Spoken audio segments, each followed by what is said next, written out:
This is easily the best red zone formation in Madden 26. So the formation we're going to go over is actually trips tight end, and it can be found in all of these playbooks listed here. Before picking a play, we want to set our audibles. You can actually set these audibles in practice mode, and they'll translate over to a real game. So to set up your audibles, you first want to go to the formation and gun, trips tight end. Once you click on the formation, you're actually going to hit left trigger, and it's going to bring up your audible menu. These are all the audibles you want on this play.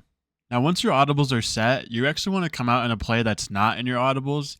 That way you can have access to 5 different plays in the red zone. So for this example, we're actually going to come out in QB zone. Now, the reason why this formation is so good in the red zone is because it gives you so many options to attack a defense based on the look they're giving you. If you get a look like this in the red zone with only one outside defender on the right side of the field, you can audible down a QB strong power and try to hit the outside with your quarterback as long as you have a mobile quarterback. If you're not using a mobile quarterback in Ultimate Team, you could actually sub in Jalen Hurts in the red zone and he'll do just fine running the ball and throwing.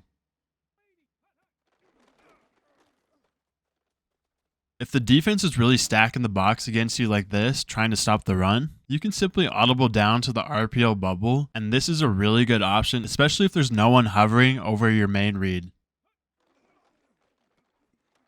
If you're playing against someone decent who has both the RPO covered and the QB zone covered, and they're also going to try to shoot the gap on this run, you can actually audible to this pass play. So the pass play we're going to audible down to is China Y post. I only audible to this personally to keep that outside guy on an in, just so I have one less hot route to make. Sometimes you can lead this running back on his crossing route. I see a lot of people do that, which seems to work. I just don't do good with it, so I typically don't use it. The way I set up this red zone pass play is I'll put my tight end on a crosser, I'll put B on a slant, and then I'll put Y on a flat. And then with my running back, I'll either block the running back or I'll actually send him out on a table route. Now, the way to make reads on this play is you're first going to look at Y at your flat in case they don't have a hard flat on the left side. If that's not open, we're actually going to look at our in route on X. And then if that's not there, we're going to look at our tight end and then our slant. Now, I will say this play is not guaranteed to get you free touchdowns. You actually have to be pretty good at the game in order to make a good read. But if you trust yourself to make good reads and make good decisions in the red zone, this play is really going to work for you.